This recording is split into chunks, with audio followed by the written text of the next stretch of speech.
देखिए, जिस तरीके से विमान का ये क्रैश हुआ है और जो हादसा हुआ है, परखच्चे उड़ गए विमान के, ये तो आपको तस्वीरों में दिखाई दे रहा है। वहाँ पर एक शव मिला जब लोगों को अगल बगल के, तो बहुत क्षत विक्षत स्थिति में वो शव था। लेकिन अजीत पवार के हाथ में जो घड़ी बंधी हुई थी, उस घड़ी से उनकी पहचान हुई है। जो एक महिला है चश्मदीद, वो वहां पर मौके पर मौजूद थी और वो ये बता रही थी कि कोई और शव उस वक्त उन्हें नहीं मिला। जो एक शव मिला था उसके हाथों में घड़ी थी और वो घड़ी जो है वो अजीत दादा पवार पहना करते थे, उसी से उनके शव की पहचान हुई, जिसे बारामती के अस्पताल में ले जाया गया है। मतलब सोचिए आप, क्या विडंबना है। पार्टी का चिन्ह घड़ी है, अजीत दादा के सबसे अजीज चिन्हों में से एक वो घड़ी, और उस घड़ी से अजीत पवार की पहचान हुई है। वो जब इस हादसे का शिकार हुए तो कर्म के लिए ही, कर्म भूमि की तरफ रुख कर रहे थे। वो बारामती जहां पर 1993 में उन्होंने सांसदी का चुनाव लड़ा, फिर वो सीट उन्होंने आगे उपचुनाव में छोड़ दी अपने चाचा शरद पवार के लिए। पीवी नरसिम्हा राव की सरकार में फिर शरद पवार गए, वहां से चुनाव जीतकर बारामती से, और फिर रक्षा मंत्री बने। और उसके बाद से बारामती की ये जो सीट है वो अजीत भाऊ के पास एक विधायक के तौर पर रही है, और खूब उन्होंने वहां पर मेहनत की और बारामती की तस्वीर बदल कर रख दी। लेकिन आपको यह बता दूं कि बहुत ही दुखद और बहुत ही सकते में डालने वाली खबर है।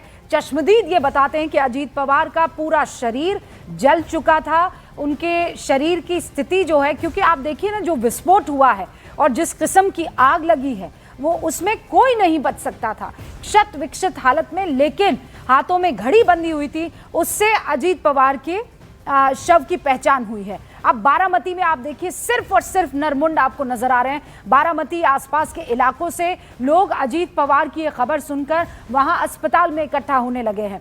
दूसरा, आज उनकी पत्नी और उनके बेटे पार्थ यहाँ दिल्ली में मौजूद थे, और दिल्ली से जैसे ही ये खबर मिली, ये सूचना मिली, रवाना हुए, और सुप्रिया सुले भी वहीं पर मौजूद थे। मैं एक बयान आपको सुनवाना चाहती हूं जो आई विटनेस वहां पर मौजूद थी, जिन्होंने बताया कि कैसे उनके शव की पहचान हुई। आप सुनिए। आणि साईडला एक बॉडी पडलेली, ती पाहिली, पण म्हणजे ते आम्हाला माहीत नव्हतं कोणाची आहे, पण ती नंतर कळलं की अशी दादांची बॉडी होती, आणि ते फक्त वरचं मुंडकं असं ते साईडला गेलेलं, आणि खालची बॉडी होती ते पूर्ण फुगलेली, आणि असे त्यांचे म्हणजे हातपाय असे मोठे झालेले सगळं ते पाहिलेलं. नंतर त्यांनी मग आम्हाला कापड ही, मग आम्ही कापड ब्लँकेट ही नवीन नेली, आणि मग त्यांना असं म्हणजे ते गुंडाळलं, त्यांच्या हातात ते वॉची काहीतरी होतं. त्यानंतर ते माणसांनी ओळखलं की हे दादात आहेत, पण आम्हाला माहीत नव्हतं, आणि ही घटना खूप दुर्दैवी घडली, असं नव्हतं व्हायला पाहिजे. बता रही हैं कि कैसे उनके शव की पहचान हुई। बहरहाल आपको ये बता दें कि अभी कुछ दिनों पहले हमने देवेंद्र फडणवीस का इंटरव्यू किया था न्यूज़ 18 इंडिया पर। उन्होंने अजीत पवार के बारे में क्या कुछ कहा था, मतलब उस वक्त ये पता हम लोग करने की कोशिश कर रहे थे कि देवेंद्र फडणवीस महाराष्ट्र की राजनीति में किस चेहरे को कैसे आंकते हैं। तो जैसे ही हमने नाम लिया अजीत पवार का, उन्होंने क्या कहा, जरा सुनिए। अजीत दादा के साथ नहीं है, उनकी आइडियोलॉजी आपके संग कम मैच खाती है, बिल्कुल। कैसे संभाल रहे हैं आप? अजीत दादा एक बहुत प्रैक्टिकल आदमी है। मैं उनको एक चीज़ के लिए 100% मार्क्स दूंगा कि अजीत दादा निर्णय करते समय प्रैक्टिकल निर्णय लेते हैं, इसलिए उनको उनके साथ काम करना, उनको कन्विंस करना, ये आपको पता होता है इसमें कन्विंस होंगे, इसमें नहीं होंगे, क्योंकि मतलब ये अच्छा है या बुरा है मैं इसको नहीं कहता, लेकिन वो इमोशन में अटक कर काम करने वाले आदमी नहीं है, वो बिल्कुल स्ट्रेट फॉरवर्ड काम करते हैं। तो इसलिए उनके साथ रिश्ता रखना बड़ा आसान है। उनके साथ रिश्ता रखना बहुत आसान है, वो स्ट्रेट फॉरवर्ड है, और वो किसी चीज़ में अटक के फंस नहीं जाते हैं, वो बहुत क्लैरिटी के साथ फैसला लेते हैं, और इसीलिए उनके साथ रिश्ता रखना बहुत आसान है। ये देवेंद्र फडणवीस कह रहे थे, उनको आप अभी सुन रहे थे। बारामती में लैंडिंग से ठीक पहले ये जो विमान हादसा हुआ है, उस पर पुलिस ने जो अपनी शुरुआती प्रतिक्रिया दी है, पुणे ग्रामीण एसपी है संदीप सिंह गिल, वो क्या कह रहे हैं, इसको सुनिए आप। वाजून 45 8:45 के आसपास ये लैंड क्रैशिंग के इमीडिएटली पहले हमारे साथ डिप्टी सीएम एकनाथ शिंदे साहब जुड़ चुके हैं, जरा उनका रुख करते हैं। एकनाथ शिंदे साहब, बहुत बहुत शुक्रिया न्यूज़ 18 इंडिया से बातचीत करने के लिए। सर ये बहुत दुखद घड़ी होगी आप सबके लिए, आपके अपने कलीग, आपके भाई, आपके साथी अब नहीं रहे। बहुत ही ये महाराष्ट्र की बड़ी दुखद घटना, और ये मान नहीं सकता कि और हमारे में देवेंद्र जी को अजीत दादा कर काम कर रहे। अजीत दादा एक लीडर साबित हुए थे। उन्हें हर एक विभाग का, हर एक क्षेत्र का जानकारी और अर्थव्यवस्था में उन्होंने अच्छी महारत थी।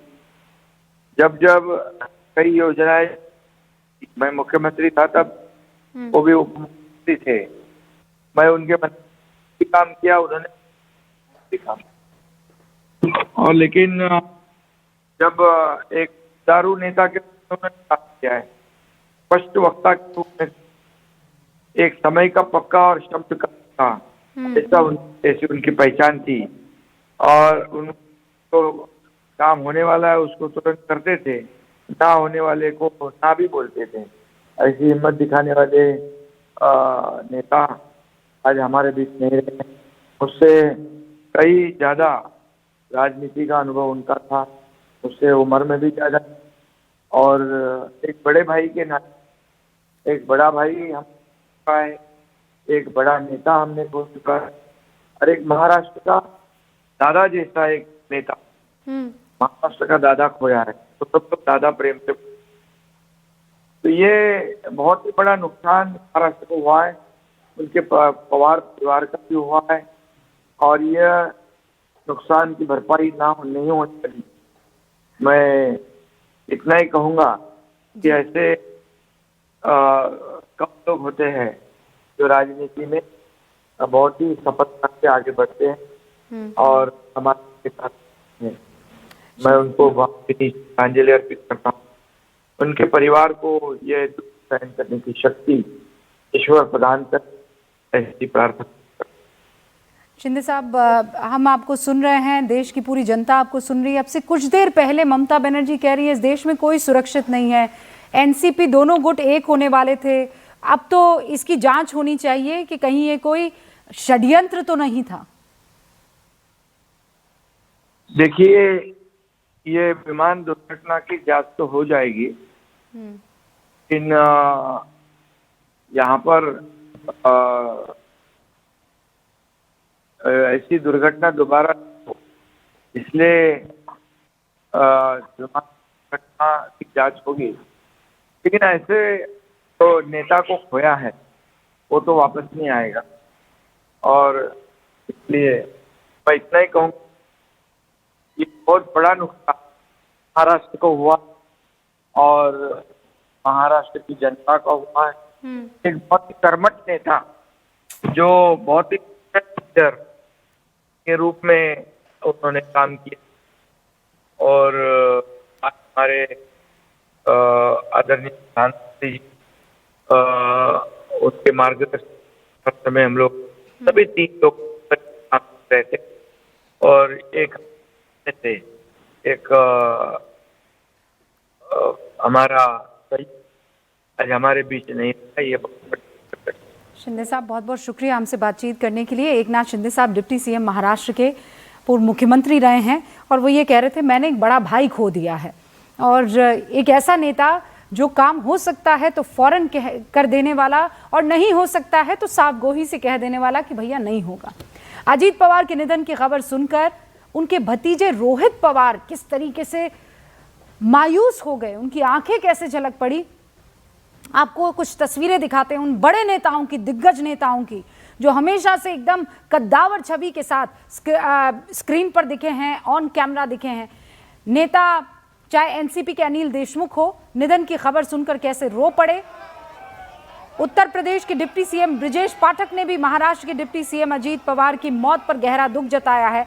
लेकिन इस बीच ये 2 तस्वीरें स्क्रीन पर आपके सामने हैं।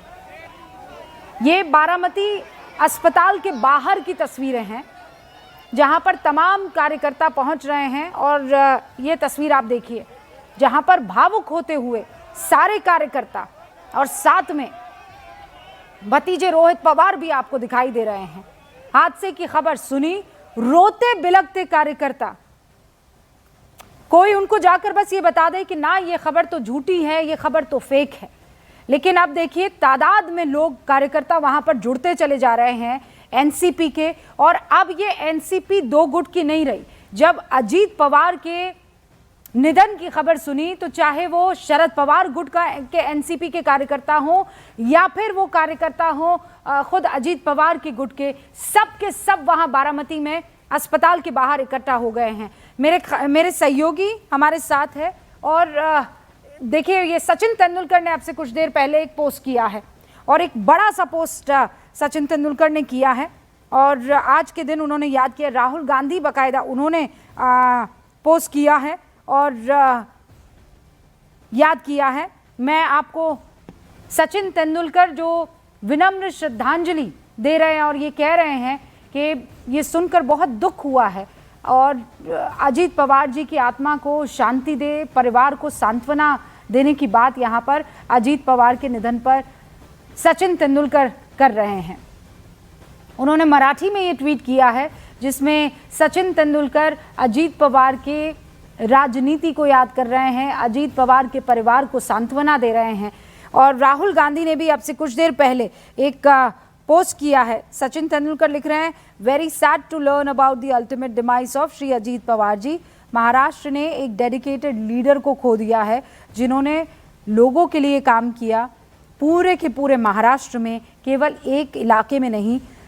मैं भावभीनी श्रद्धांजलि अर्पित करता हूं और सांत्वना देता हूं अपने उनके परिवार और दोस्तों को। ओम शांति। फिर राहुल गांधी की तरफ से भी एक पोस्ट आया है।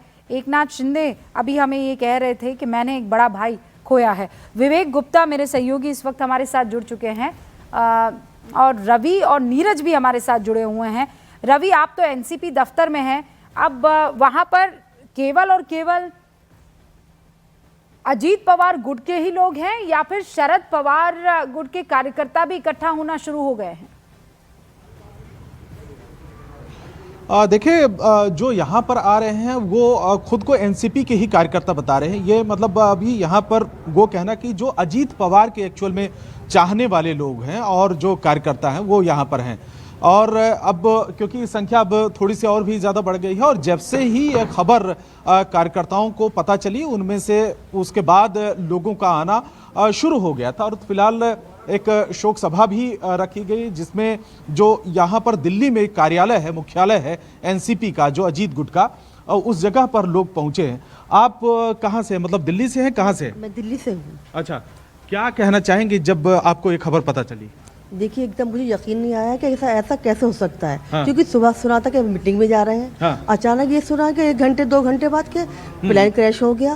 तो एकदम फिर मैंने पूछा सब लोगों से, तो पता चला कि हाँ सच बात है ये। लेकिन उनका जाना बहुत बड़ा, हमारी इस सुप्रीमो का जाना हमारे लिए बहुत दुखद घटना है ये। और सभी परेशान, सभी दुख हुए हैं सभी, लेकिन बस उनकी भरपाई नहीं कोई कर पाया। रवि, एक सेकंड रोक रही हूँ, फुल फ्रेम अब ये तस्वीरें दिखाते हैं। ये बारामती के अस्पताल की तस्वीरें हैं जहां पर आप देखिए अचानक हलचल बहुत तेज बढ़ गई है। एम्बुलेंसेस वहां पर पहुंच रही है। एम्बुलेंस में है क्या, कौन है, कोई नहीं जानता है, लेकिन एक के बाद एक एम्बुलेंसेस वहां से बारामती से पहुंच रही है जहां पर यह दुर्घटना हुई थी। पुलिस को बहुत मशक्कत करनी पड़ रही है लोगों को पीछे धकेलने में, क्योंकि कार्यकर्ताओं की फौज वहां पर उमड़ पड़ी है। दिक्कत हो रही है वहां के सिक्योरिटी पर्सनल को और वहां के लोगों को इस वक्त हालात काबू में पाने के लिए। लेकिन और ऐसा है ना, आप समझिए बारामती में ये हादसा जो हुआ है वो हुआ है, समझ में आ रहा है, लेकिन साथ में बाकी भी कई इमरजेंसी केसेस होंगे जिनको डील करने के लिए अस्पताल लाना होगा एम्बुलेंस में उस पेशेंट को। हो सकता है कि ये किसी और पेशेंट को लाई जा रही एम्बुलेंस हो, लेकिन उसमें भी देखिए दिक्कत तो हो ही रही है, क्योंकि वहां पर सैलाब है कार्यकर्ताओं का, ये पांव रखने तक की जगह नहीं है। तो सोचिए आप एम्बुलेंस किस तरीके से वहां पर पहुंचेगी, और अस्पताल है वहां 10 तरीके के केसेस आते हैं।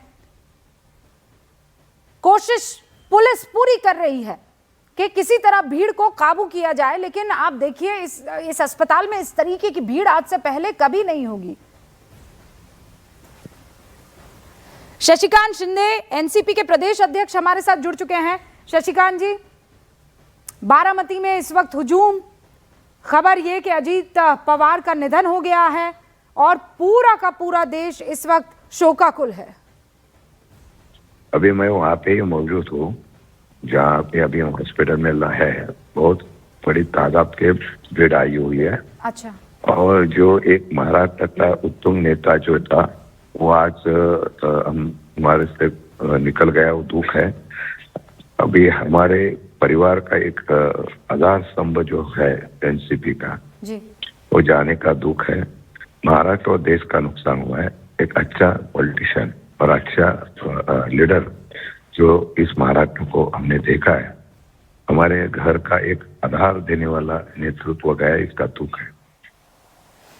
लेकिन शशिकांत जी, आप कह रहे हैं आप वहीं बारामती अस्पताल में मौजूद हैं, हमें सिर्फ और सिर्फ नरमुंड दिखाई दे रहे हैं वहां पर।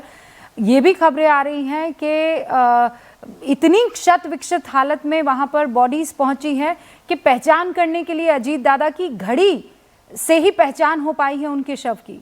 ये बात सही है? वो पूरा बॉडी बर्न हुआ था और उनका घड़ी और उनका बाकी के इसमें से उनको पहचान दिया है। पहचान बॉडी की हो गई है जी। और बताया जा रहा है कि वो क्योंकि विस्फोट हुआ था इसीलिए बहुत क्षत विक्षत हालत में है और सिर्फ कुछ ही बॉडीज हैं जो वापस रिट्रीव की जा चुकी है। नहीं, बराबर है। 6 जन थे साथ में। हाँ? उसमें से जितने लोगों का पहचान हुआ है उनकी पहचान हो गई है, सबकी पहचान हो गई है। और दुर्भाग्य है कि ऐसा नेता ऐसे इसमें जो सड़क हुआ शॉकेबल है, किसको यकीन नहीं हो रहा है। बहुत तादाद पे यहाँ पे भीड़ हुई है। महाराष्ट्र का बहुत नुकसान हुआ जी। आपसे कुछ देर पहले उनके भतीजे भी वहां पर पहुंचे हैं और खबर ये मिल रही है कि किसी भी वक्त शरद पवार, सुप्रिया सुले, पार्थ पवार और उनकी धर्मपत्नी वहां पर पहुंच जाएंगे। कोई वक्त बताया गया है शशिकांत जी? नहीं, वो तो 2-2:30 बजे तक पहुंच जाएंगे। वो दिल्ली में थे, संसद का अधिवेशन था, इसमें दिल्ली में थे। अभी वो निकल आए हैं, 2-2:30 बजे तक पहुंच जाएंगे वापस। जी, बहुत बहुत शुक्रिया शशिकांत जी, हम आपके संपर्क में रहेंगे। शशिकांत शिंदे इस वक्त आपको सुनाई पड़ रहे थे जो ये कह रहे हैं कि मैं बारामती अस्पताल में ही मौजूद हूं और वहां पर भीड़ बहुत ज़्यादा है और उन्होंने इस बात की पुष्टि कर दी है कि शवों की पहचान हो गई।